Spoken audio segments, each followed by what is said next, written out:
Hey guys, thanks for tuning in. This is Travis with Lansing Auto Mart. You can find us online at lansingautomart.org or facebook.com/lansingautomart. I'm going to take you guys through a quick walkthrough of our showroom. Then I'm going to go over the Hisun Stryker 750X with you guys.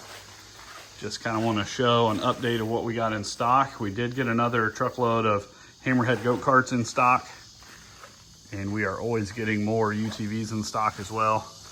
You can see more goat carts up there. Visit our website at lansingautomart.org to get up-to-date inventory. You'll see pictures of every model and color we have in stock. We have a bunch sold right now, and that's really the reason for this video.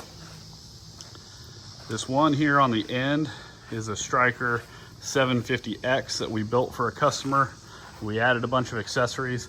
I'm gonna do kind of similar to like the quick start videos that I've done in the past.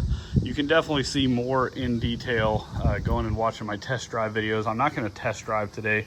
I've already done that on the 550, the 750, and like the 750 Crew, like this red one back here. I just wanna kind of go over what we would go over with a customer when they're picking up, because this particular one, they're not picking up. We are actually shipping it. And several things have been going on here lately. One is we are doing more shipping. So this unit here is actually getting shipped to Wyoming. So we are doing more shipping. Reach out to me. I actually have been getting some pretty competitive quotes. So believe it or not, we can ship pretty much nationwide for a pretty reasonable price. So this particular customer getting this red 750X, like I said, it's going to Wyoming, but we've shipped to Minnesota, New Mexico. The craziest one for sure was Alaska, but that was kind of a special deal.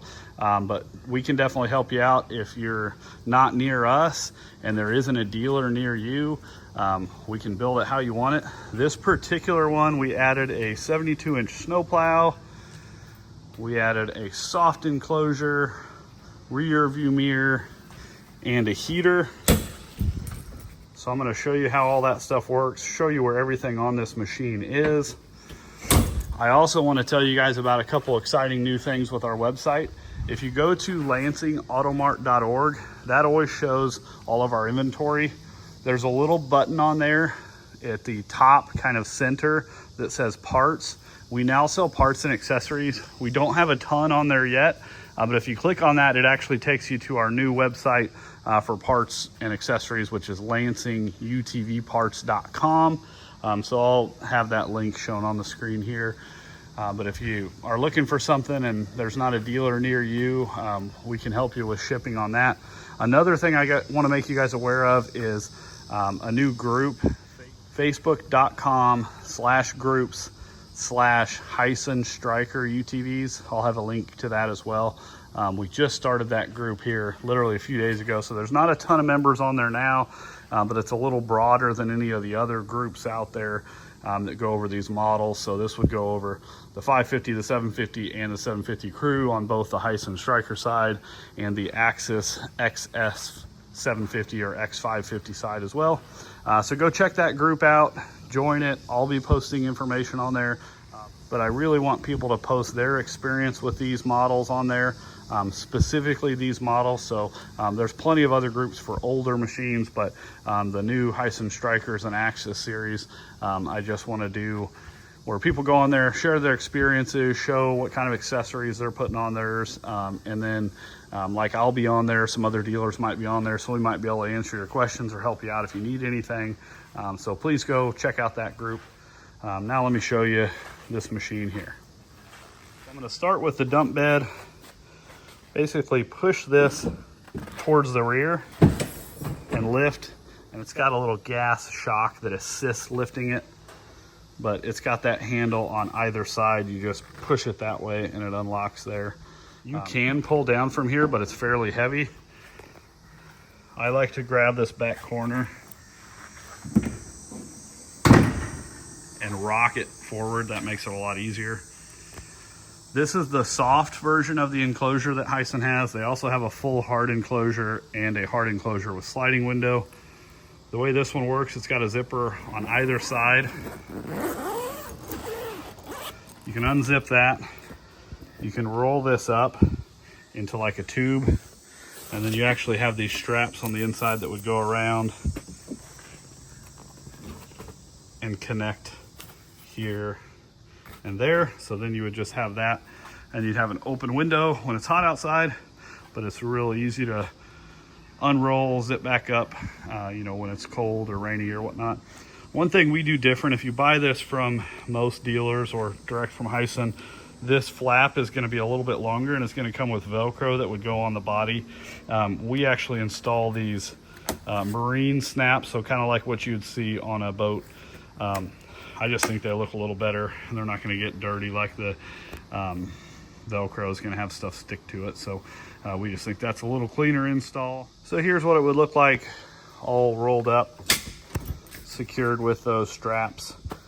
Like I said, then you got a nice open window. It's really easy to go ahead and zip it back up. Like I said, this customer added a heater, so you're gonna have two vents on the top, one on either side of the top. And you can't really see down here too well, but there's a vent on the driver's side and a vent on the passenger side on the floor area.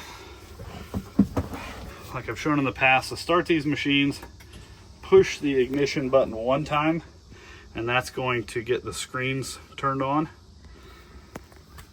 Once the screens are on, put your foot on the brake, push the ignition button again, and it'll start up. Now, one thing to keep in mind, this being a push button, when you push this button again, it will turn off the engine. But if you still have your foot on the brake and push that button, it'll restart. So after you've shut the engine off, the screens will stay on. So you can use this for like that. It's trying to connect to my phone right now. Since I'm shooting the video, I don't want to do that. But you can connect CarPlay, and you could run your music, you know, with the engine off. If you wanted to hang out somewhere and you're working outside and you want to run the speakers, got the JBL speakers right there. But you want to remember to shut the unit off. So after you've turned off the engine, wait a few seconds, then push this button again, but make sure your foot is not on the brake pedal or it will start. Push that one more time, the screens will automatically go off. Inside of this upper glove box, this customer purchased a couple oil filters, but there's some oil filters there. Got the package with the two little key fobs. So it comes with two of those. The fobs just need to be in the machine to start it, or in your pocket, just basically within range. In the lower glove box here, got a little tool kit. This is the winch remote. You have to have that switched on and then hit out and in. Make sure to flip that back off. But the ignition does need to be on if you use that, either that wireless remote or the switch. But here is the winch in and out, locking rear diff. So unlocked, you've got turf mode, front diff unlocked as well, 4-wheel drive, 2-wheel drive, hazard switch. This one has a snow plow on it, which is controlled by that winch in and out. So if I click out, it'll drop down. If I click in, it'll pull it up. Cool thing is you got this front camera. So like I said, if you put it in reverse, the backup camera automatically comes on, but this front camera you can turn on and off. You can switch it to the rear, switch it back to front. But the cool thing is, if you hit this winch in, you can see when the bottom of the plow is off the ground. Sitting in it, you can only see the top of the plow. So this is actually pretty neat. That way you don't, I mean, you can lift it higher for sure. But this will kind of show you once you touch the ground and once you're lifted off the ground. So that's neat. I'm going to jump out of the machine and show you the blade. I also want to show, this is the battery maintainer that we include with all the machines that we sell. So that's not something that Hisun's giving you, that's something that we're giving you. So if you buy from us, you're going to find this little hookup here, just pop that cap off, plug into that with that maintainer that's included, and then plug that into the wall. That's a smart maintainer, so it will keep the battery charged all the time. It'll just top it off. It is a smart maintainer, so it will not overcharge it, and it'll actually make that battery last longer because it's always going to keep it just topped off. So that way, if you're not using it for an extended period of time, it really helps the health of the battery. This snow plow here, we actually have a couple available, but this is the bigger 72-inch plow. It's got those nice little feet on the bottom.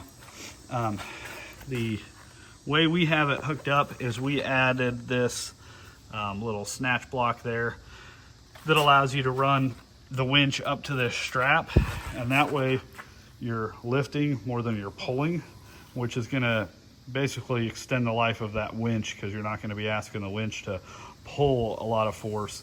It gives it better leverage. You can see right here this little mechanism. If you push down on this, it will unlock it. Now it's locked, but it's got these grooves, and so basically you can push that down and turn this side to side if you wanted to push at an angle. Otherwise, you're pushing straight on, and you just use that winch control to lift and lower it. So with the bed up, you'll see the top of the engine right there. To get to the front of the engine, you need to go under this seat. So if you lift up right here and lift up on that side as well, you can pick it up and then slide it forward. So it's basically held in with these two little tabs. There's one on each side. Those slide into here. Once those are in place, then the front basically clips into here. This is your battery box. Open that up and you'll see your battery. Like I said, we include that maintainer and the hookup, so you shouldn't need to get to the battery too much, but if you wanted to add something, you can. This is the cover for the engine. Basically lift this, and you've got a bunch of clips all the way around that you kind of lift up on it to remove it. So over on the passenger side, you'll see your fuel cell there. There's where you add fuel. That's going to be your fuel pump right there. Again, there's your air cleaner box. Right here is going to be your dipstick for checking the oil. So just pull that out. That little cap right there, if you take that off, that's where you would add oil. I'll link to my video where I did a oil change on my Stryker 750 Crew. It would be the exact same procedure on this one. Now I'm going to take off the hood. I showed you where the battery was under the seat. You got these two little twist knobs there. Then you kind of lift up on the back of it. So I have the hood off right now, but I just want to show there's three little tabs. So when you're putting the hood back on, you want to line up those three tabs with these three little holes there before you try to lock the back in place. So inside of here you have your radiator cap, antifreeze. Obviously your radiator is right behind that grill. Kind of see it through there. You have your overflow bottle for the coolant, your little air breather, ECU, fuse block. They have a really nice fuse block, kind of automotive style, with everything marked. Then you've got this here, which would be for adding accessories. I believe we've already used one of the open parts there, and that's just so that we could add that heater.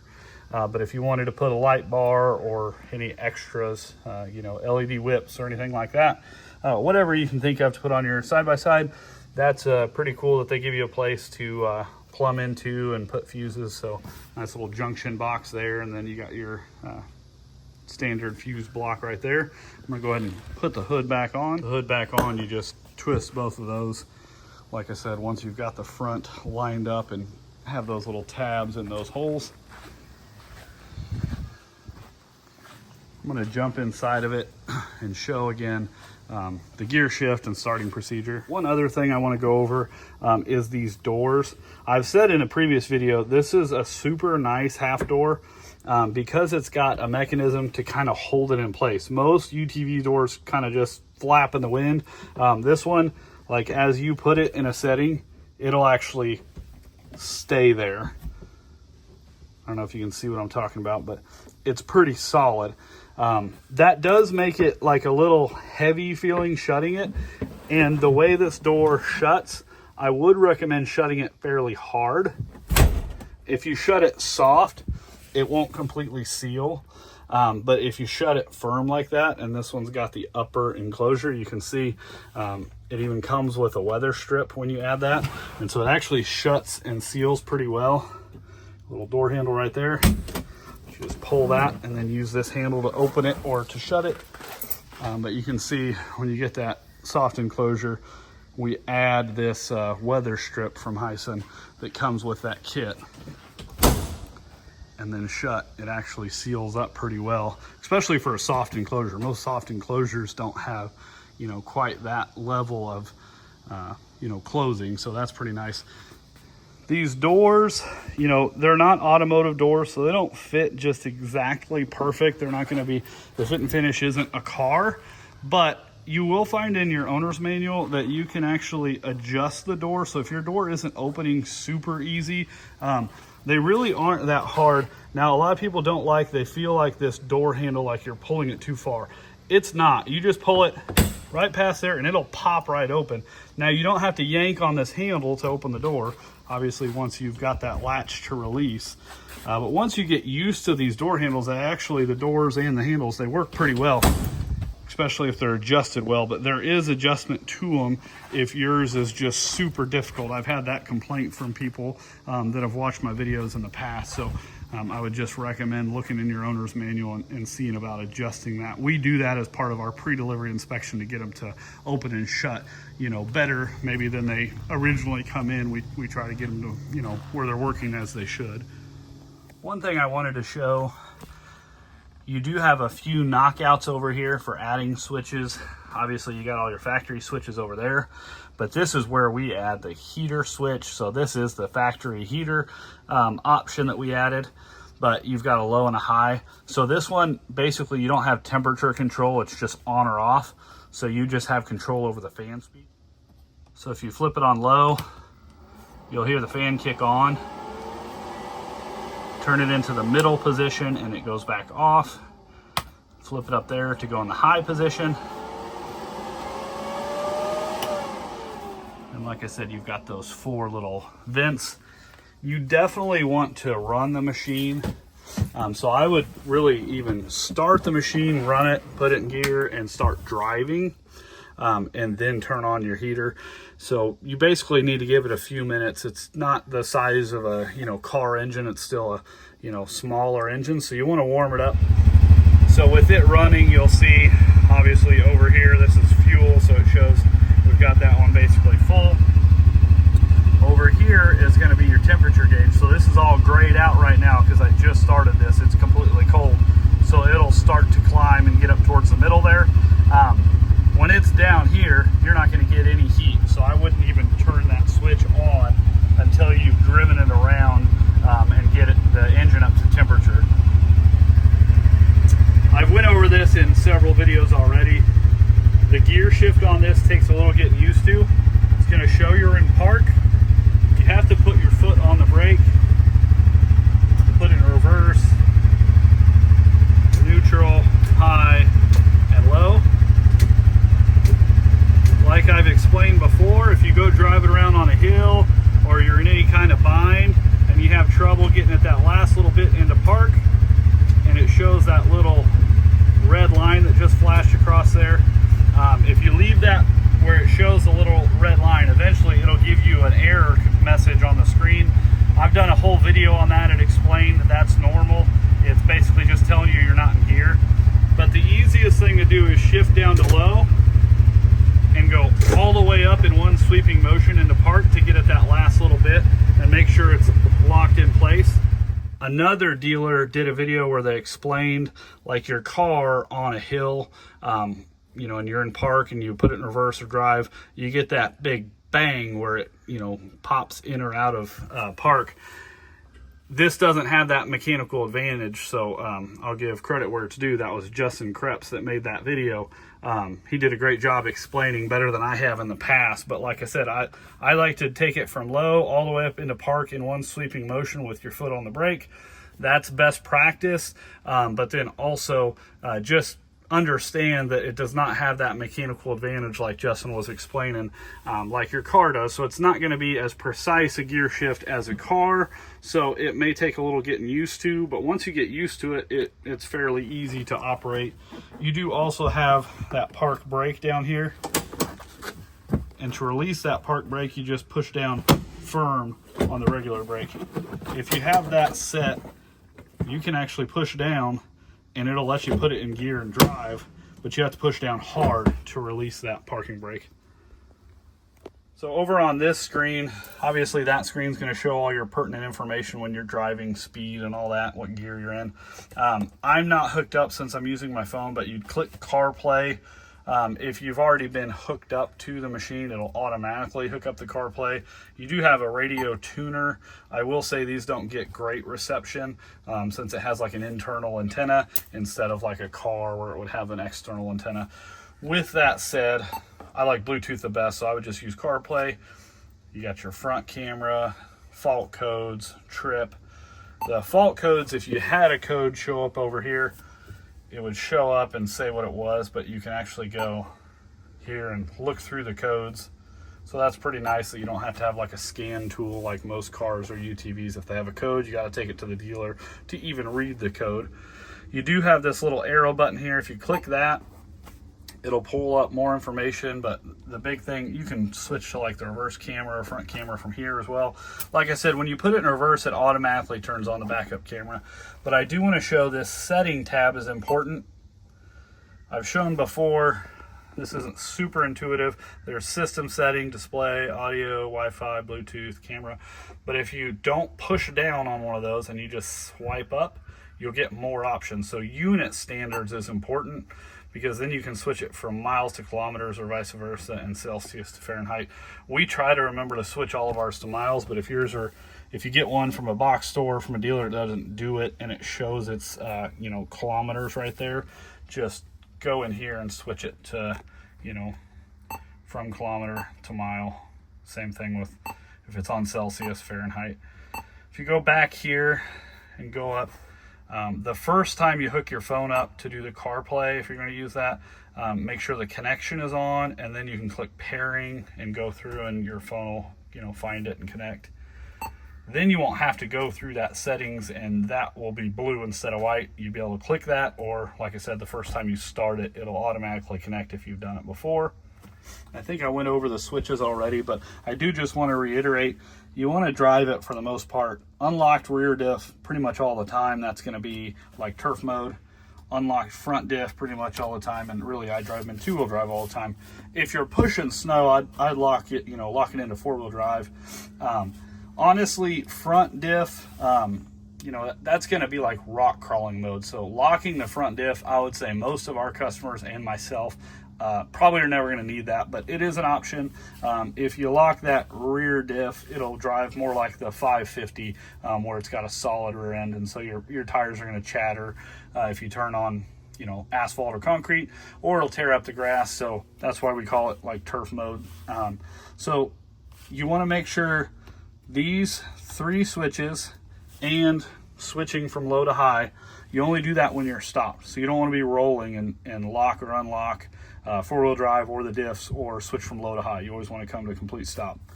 I also don't know if I showed, it's got a regular cigarette style charge port there, as well as USB style, so that's pretty nice. I hope this has been informative. I just kind of wanted to do an overview, mainly for my customer that I'm sending this to in Wyoming, but also for future customers. If you're getting a machine like this and we're shipping it to you and you're not here for us to kind of go over these things with you in person, between this video and then my test drive quick start videos, this would give you a lot of the information. Obviously read your owner's manuals too. I really appreciate everybody taking the time to watch the whole video if you stayed till the very end. I would just remind you, check out my website, lansingautomart.org.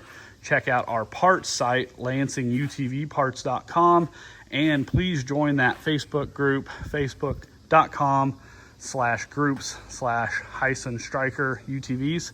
I really appreciate it. I want more people on there, so I won't be the only one posting. I'll answer questions if I can, but otherwise I'd really like, customers that have bought units to take over. I want people on that group that either already own one or that are potential customers that are looking to buy one, so they can ask questions and see what other people's experiences have been. We have been super impressed since the Strykers have come out. They're just a really solid, nice machine, come with a ton of standard features. And then like this one, they come with a lot of features that you can add to them also. So I've went over in my test drive video, the 750 comes with the running board and rear bumper, but you can add the enclosure, the heater, snow plow. Like that 550 there, they don't come with the running board and bumper, but you can add those things. You can add a hood rack, a roof rack, rear cargo rack, all kinds of stuff. So again, thanks for watching. If you've stayed till the very end, please like the video, subscribe to the channel, check out that Facebook group, and comment below if you want to see any specific videos or you have any questions. I'm going to try to start doing more videos again. I really appreciate you guys watching. Thanks.